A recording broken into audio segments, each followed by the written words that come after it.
Y seguimos las 2:31, la 1:31 en Canarias.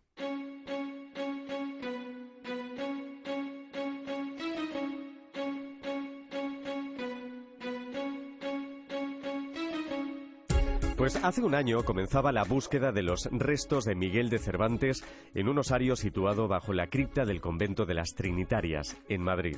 Un equipo de historiadores, arqueólogos y antropólogos, dirigido por el forense Francisco Echevarría, recuperó y analizó miles de huesos y esquirlas pertenecientes a una quincena de individuos. 50 días después, la expectación era máxima para conocer si por fin se habían encontrado los huesos del genial autor del Quijote, con su característica extremidad dañada en la batalla de Lepanto, su gran nariz o la mandíbula desdentada por la edad. No fue así, pero en una multitudinaria rueda de prensa, Echevarría anunció su convencimiento de que los restos del escritor se encontraban en aquel amasijo. En definitiva, y a la vista de toda la información generada en el caso, de carácter histórico, arqueológico y antropológico, es posible considerar que entre los fragmentos de la reducción localizada en el suelo de la cripta de la actual iglesia de las Trinitarias se encuentren algunos fragmentos pertenecientes a Miguel de Cervantes. Son muchas las coincidencias y no hay discrepancias.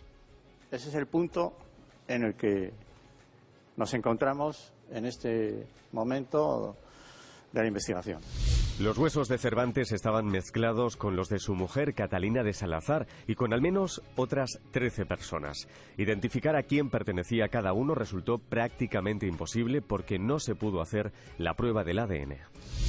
Nosotros no podemos hacer una verificación matemática expresada en términos de certeza absoluta, como puede darse a través de la herramienta del ADN, que tiene la ventaja de expresarse matemáticamente. Es algo que no hemos podido resolver.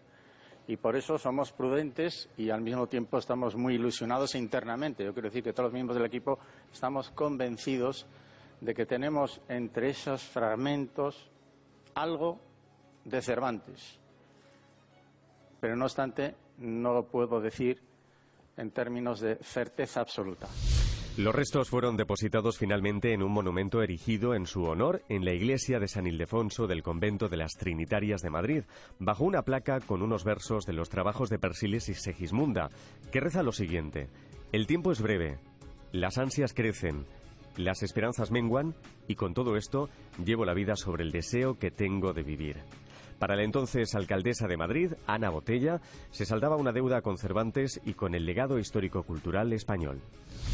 A menos de un año de la celebración del cuarto centenario de la muerte de don Miguel de Cervantes, hoy saldamos una deuda con el más grande escritor de las letras españolas. Hoy también saldamos una deuda de orgullo con el legado de historia y cultura de la gran nación que es España. Una deuda, Manuel Seara, buenas noches, que todavía está pendiente con muchos de nuestros escritores más ilustres, cuyos restos permanecen desaparecidos. Así es, Carlos, buenas noches. Los restos de Cervantes descansan en la cripta del convento de las Trinitarias en Madrid, pero son muchos los hombres ilustres que permanecen desaparecidos o en el extranjero. Estamos al habla con Ana Valtierra, doctora en Historia y Teoría del Arte y profesora en la Facultad de Educación en la Universidad San Camilo José Cela. Buenas noches y muchísimas gracias por atender la llamada del programa. Buenas noches, bienvenida. Hola, buenas noches, Manuel, y buenas noches, Carlos. Buenas noches. Lope de Vega, Calderón de la Barca, Tirso de Molina, García Lorca. Bueno, parece mentira, ¿no?, que los más grandes escritores de la literatura española estén en paradero desconocido. Pues tienes razón, muchos de los grandes españoles no sabemos dónde están o los supimos en un momento determinado y les perdimos la pista. Y Cervantes no es el único. Calderón, por ejemplo, escribió en su testamento que quería ser llevado a la iglesia parroquial de esta villa, la iglesia de San Salvador. Y deja escrito en el testamento en 1681 que quería permanecer ahí y quería ser enterrado ahí. Y sin embargo lo han enterrado y desenterrado hasta 6 veces. Es decir, primero lo entierran donde él pide. En el siglo XIX sacan los restos porque el templo se deteriora y lo llevan a la Sacramental de San Nicolás. Y luego el gobierno provisional, pues que quiere construir o hace un intento de construir un panteón de hombres ilustres, se lo vuelve a sacar y lo vuelve a llevar a San Francisco el Grande. Como San Francisco el Grande no se materializa el proyecto, vuelve al cementerio de San Nicolás. Y al final, pues la Congregación de Presbíteros Naturales de Madrid, que formaba parte de ella, lo vuelve a reclamar. Es decir, estamos ya por el 5º entierro y al final, con la Guerra Civil, acabamos perdiendo el templo donde donde estaba enterrado, que era Nuestra Señora de los Dolores, y desaparece en ese intento. Lope de Vega, 3/4 de lo mismo, porque hay escritores que podemos achacarlo que eran que murieron en la humildad, pero Lope de Vega murió en la opulencia, y no solo murió en la opulencia, sino que murió muy venerado por todo el pueblo. Es decir, las honras fúnebres duraron un montón de días, el pueblo salió a la calle. Lo que conservamos de las fuentes de las épocas que les daba hasta reparo ir por las calles porque iban taponando todo lo que se iba moviendo, de todo el cortejo que se formó. Y aún así hemos perdido otra vez la pista. Estaba en la iglesia de San Sebastián, que estaba en la calle Atocha, y a mediados del siglo XVII, pues como lo estaba subvencionando el duque de Sesa, que era el que pagaba todas esas honras fúnebres y su enterramiento, como ni él ni sus descendientes continuaron pagándolo, pues lo pasaron a una fosa común, que es un poco lo que hacen a día de hoy. Pasados X años, si tus descendientes no lo pagan, tú vas a la fosa común o a un osario. Con lo cual, pues no sabemos si está en la iglesia, en el cementerio adjunto o dónde. Quevedo también, que es otro supuesto reencontrado, que le pasó lo mismo que a Cervantes, es decir, que fue muerto, se murió en Villanueva de los Infantes. También se formó una campaña enorme para buscar sus restos y al final los restos fueron identificados o supuestamente identificados, pero con bastantes dudas porque no había con quién hacer las pruebas de ADN, y lo que pasa es que se encontró a uno de los esqueletos que era cojo, y como sabíamos que era cojo, pues se relacionó con él. Pero bueno, no sé si es suficiente el encontrar un cojo para decir que ese cojo era Quevedo, o necesitaríamos, que creo que sí, quizá algún dato más. A Lorca, incluso que le asesinamos desde el país, pues hay problemas también con la familia. Cuando se ha creído que podría estar en una de las fosas en las que se encontraron o en las que había restos, más o menos en la zona donde se le asesinó, Lorca, bueno, nos topamos con los familiares que decían que no querían desenterrar a su familiar y querían que permaneciera ahí, que choca con los intereses del resto de familiares que tenían enterrados ahí a sus ancestros, que decían que bueno, pero que ellos sí, con lo cual al final hemos maltratado a nuestros escritores, a nuestros grandes, y efectivamente los tenemos perdidos, como bien dices. ¿Esa desidia se produce solamente con nuestros grandes escritores, Ana, o afecta también a otros campos de las artes y las ciencias? Pues desgraciadamente afecta a otros campos de las artes y de las ciencias. Quizá por lo menos los escritores, los casos son más conocidos, o ha habido más campañas de tipo político muchas veces, porque hay veces que esta búsqueda de huesos ha estado unido a deseos políticos o campañas políticas de ponerse alguna medalla, pero en general nuestra relación con los grandes de España no ha sido muy buena. Velázquez es otro de los grandes conocidos, fue enterrado en la iglesia de San Juan como miembro de la Orden de Santiago, pero José Bonaparte, que fue el hermano de Bonaparte, Pepe Botella, que estuvo aquí unos años gobernando, la tiró toda la iglesia para construir la plaza de Ramales. A este rey por algo llamaban el rey Plazuelas, es decir, que le encantaba, en cuanto veía el hueco, pues tiraba lo que fuera y construía una plaza. Ahí, en esa parroquia de San Juan, se habían enterrado familiares notables de la villa, como los Lujanes, y él fue enterrado, como digo, como caballero de la Orden de Santiago, y un año después estaba con él su mujer.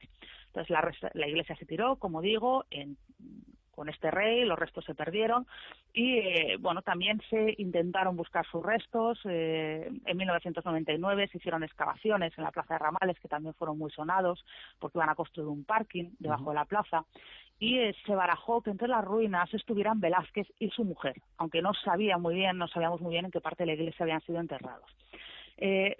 Se tenía muchas esperanzas en encontrar sus restos porque con las prisas con las que se destruyó esta iglesia para construir la plaza no se habían tocado, se creía que no había dado tiempo a tocar los subterráneos y las criptas, con lo cual al estar ellos enterrados ahí seguramente la esperanza era que se conservaran intactas.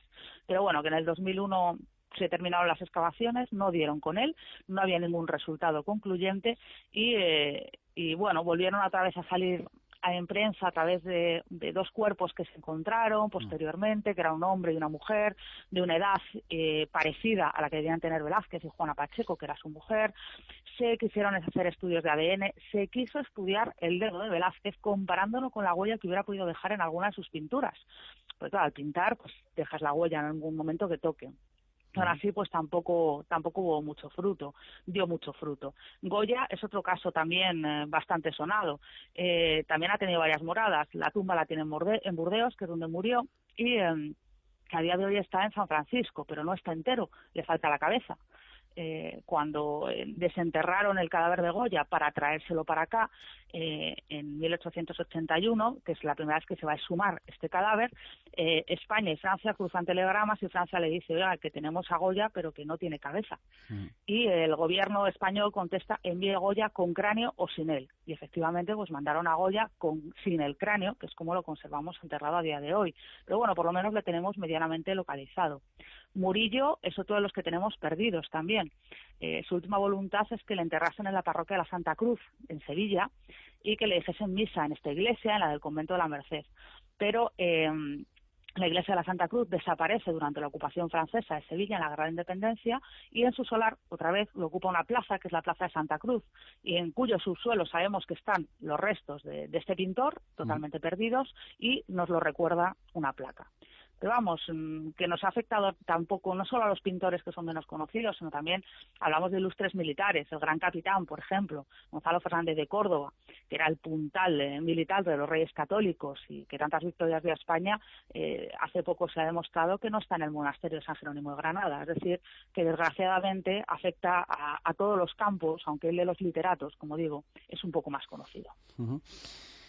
En muchos países, en muchas grandes ciudades europeas, bueno, pues existen grandes monumentos en cuyo interior se realiza un perpetuo homenaje a los grandes personajes de la historia y la cultura de cada uno de esos países. Aquí en Madrid tenemos un panteón de hombres ilustres, pero que está dedicado fundamentalmente a políticos de la Restauración, ¿no? Sí, es algo bastante curioso de la mentalidad de nuestro país. Es verdad que, como dices, en otros países, pues Perlasés, en Francia, o por ejemplo los Jerónimos de Lisboa, que está el conquistador Vasco da Gama, y Camões, que es un poeta nacional, o el Panteón de París, que está dedicado a albergar a sus personalidades, pues eso, como Víctor Hugo, como Voltaire, como Sola, es decir, con grandes literatos y grandes figuras de la cultura. Y en cambio en España, si uno visita el Panteón de los Hombres Ilustres, que es un sitio magnífico y muy recomendable su visita, lo que vamos a encontrar sobre todo son políticos y políticos de la Restauración. Hubo un intento anterior a este panteón, hacer otro, en 1837, las Cortes Generales. Lo que aprobaron fue convertir la iglesia de San Francisco el Grande en Panteón Nacional de Hombres Ilustres. Y lo que la Real Academia de Historia en 1841 fue la que se encargó de proponer una primera lista de personalidades que debían estar. Es decir, quién son las personas que como ilustres de España debían habitar en este panteón que se creaba, a la cola de todo lo que se estaba haciendo en el resto de Europa. Entonces se nombró una comisión y se dio un plazo de un mes para hacer esa lista. El problema es que cuando hacen la lista y no se sabe muy bien dónde están todos los restos de todos estos pintores. Pues claro, estamos en la segunda mitad del siglo XIX, como ya hemos hablado algunas de estas personalidades, como se han perdido pues con José Bonaparte en la Guerra de Independencia, es decir, ya teníamos perdidos muchos de esos restos importantes. Se buscaban, por ejemplo, los de Velázquez, que hemos dicho que hasta que las obras de la Plaza de Ramales todavía no lo tenemos muy claro, los de Jorge Juan, los de Claudio Coello, Juan de Herrera, que es el arquitecto del Escorial, una de las grandes figuras, Tirso de Molina, Cervantes, Lope de Vega, el Cid, Guzmán el Bueno, Juan Murillo, es decir, un listado muy amplio de todos los puntales de la cultura española. Como digo, con poco éxito y algunos restos sí que se movieron para ser trasladados, es decir, acogió supuestamente los restos de Garcilaso de la Vega, de Juan de Mena o de Quevedo y Calderón, supuestamente, insisto. Pero el proyecto va a fracasar y los restos son devueltos finalmente, como no cristaliza, a sus lugares de origen, y se erige un nuevo panteón en el siglo XIX junto a la Basílica de Nuestra Señora de Atocha, que es lo que tenemos a día de hoy, que es el Panteón de Hombres Ilustres de Madrid, que se dedica, como bien dices, a restos mortuarios de políticos como Cánovas, Sagasta, Dato, Argüelles, están allí, cuyos monumentos funerarios son impresionantes, son maravillas arquitectónicas, pero sí que debe producirnos una reflexión bastante grande a nivel cultural en España. Si un panteón de hombres ilustres alberga a políticos y no alberga a nuestros pintores, nuestros escultores, que son números de uno a nivel internacional de todas las épocas. Bueno, pues vamos a quedarnos con esta reflexión. Ana Valtierra, doctora en Historia y Teoría del Arte, profesora en la Facultad de Educación de la Universidad Camilo José Cela. Gracias por haber compartido estos minutos con nosotros y con nuestros despiertos. Gracias a vosotros y gracias a nuestros despiertos también. Un saludo a todos. Muchas gracias. Buenas noches. Bueno, Carlas, esperemos que algún día podamos tener la esperanza de recuperar los restos de nuestros personajes más ilustres para rendirles el homenaje que se merecen. Sí, desde luego, además forman parte de nuestra memoria histórica. Manuel Seara, gracias como siempre, un abrazo y hasta la semana que viene con más Noticias Olvidadas. Otro abrazo para ti y para nuestros oyentes.